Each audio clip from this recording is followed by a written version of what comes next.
Thank you for having me. I want to begin by following in Rebecca's kind of tradition of describing myself, and I'm a little overdressed right now because I'm performing as a professor. But I think the more important thing for me to say is that I'm feeling very open-hearted.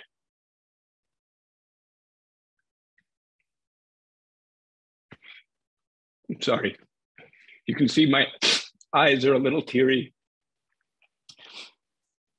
And I think I've just been very moved by Ben, by Rebecca, by Ed, by the other stories people have shared. So let me dig in. Let me also like to say thank you to all of those speakers and to ME Action, Lori, Erin, Ben, and Adrian for inviting me.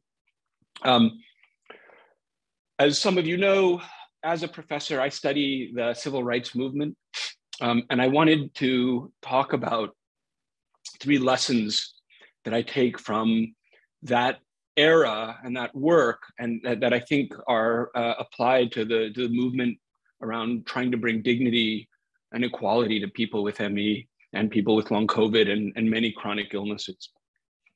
And there are kind of 3 themes I wanted to touch on that have to do with time, capacity, and empathy.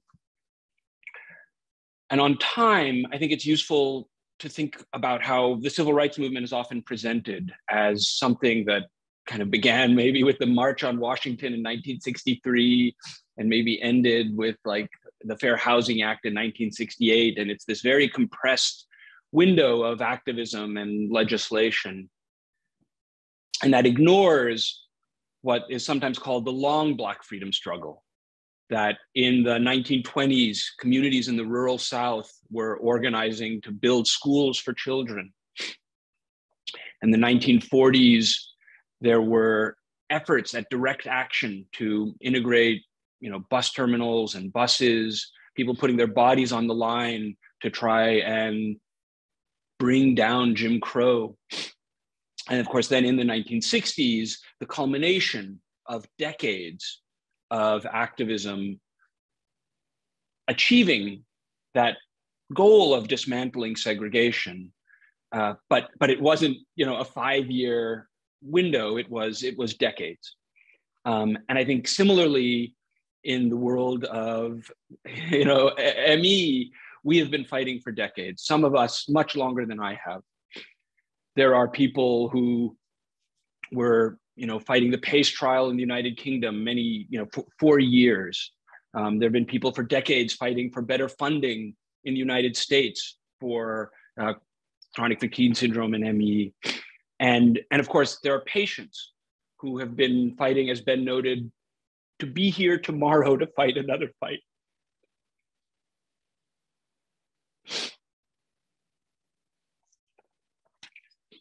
And so it's been a long haul for this struggle. But I think we're in a transition now. And in the same way that there was a long Black freedom struggle, I think there's been a long kind of ME freedom struggle, or a long ME equality struggle. And just as, or maybe not just as, but with some similarities, ME patients, long haulers have been at the margins of society, up against terrible odds, fighting hostile institutions like African Americans up against Jim Crow. And the challenges have been enormous. But as my wife, Jen Brea, said once when we were talking about unrest, even a stream, given enough time, can carve a canyon. And we have been fighting for a long time, and our stream is getting bigger. And that brings me to empathy. And COVID has been devastating, more than 1 million deaths in this country.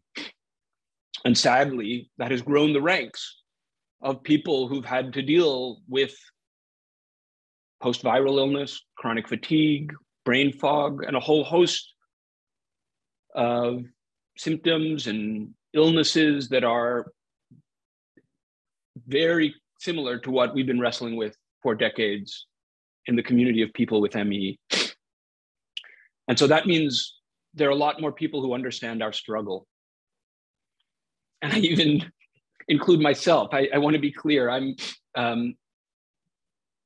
still working, still exercising, but I think I've had COVID twice, and in some cases for months have been operating at 70%, maybe 80%, and I would teach and then just crash afterwards.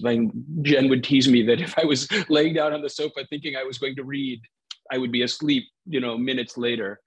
And I didn't feel like I had myself. I didn't feel like I had the capacity I used to have. I didn't feel like my brain was quite there for me.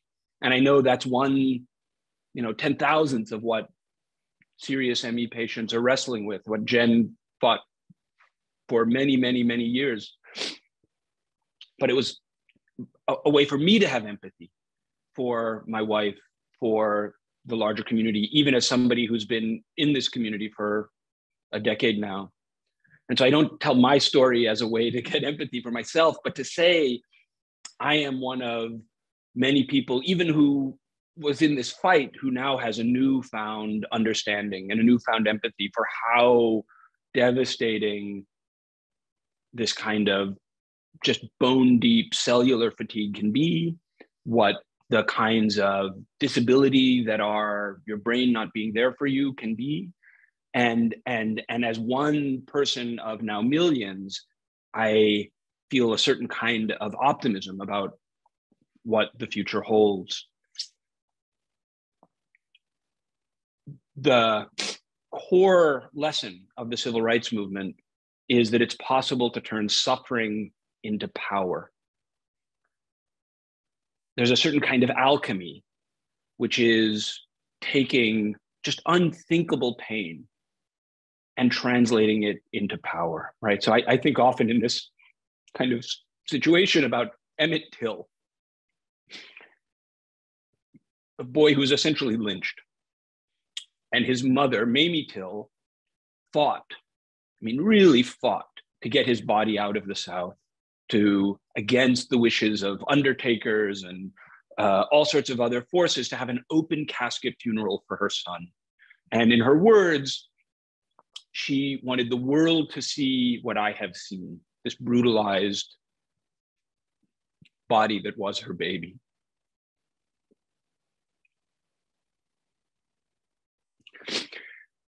And we also have seen with groups like ACT UP, right?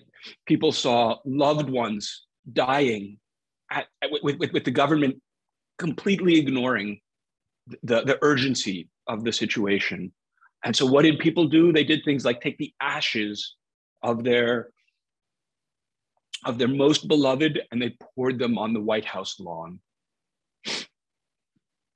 And in those kinds of acts is an effort to take, again, unthinkable suffering and translate it into power.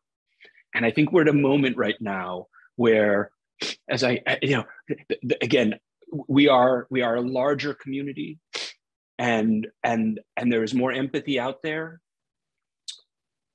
And if we think about kind of what ACT UP stood for, right? It was AIDS Coalition to Unleash Power. And so just to wrap, the lesson I take from the history of these past movements, like the civil rights movement, like the fight for dignity and funding for research for AIDS, is that there are lessons that we can that apply to us and that speak to the potential of this moment, right? Our coalition is growing, and we are in a position now to turn suffering into empathy into coalitions, and coalitions into power that have the potential to truly bring dignity, funding equality, respect in hospitals, respect from family, that we are on the cusp of a newfound power that is the culmination of decades, but suffering into empathy, into coalitions, into power is the lesson of the past and a very real possibility for us now. Thank you.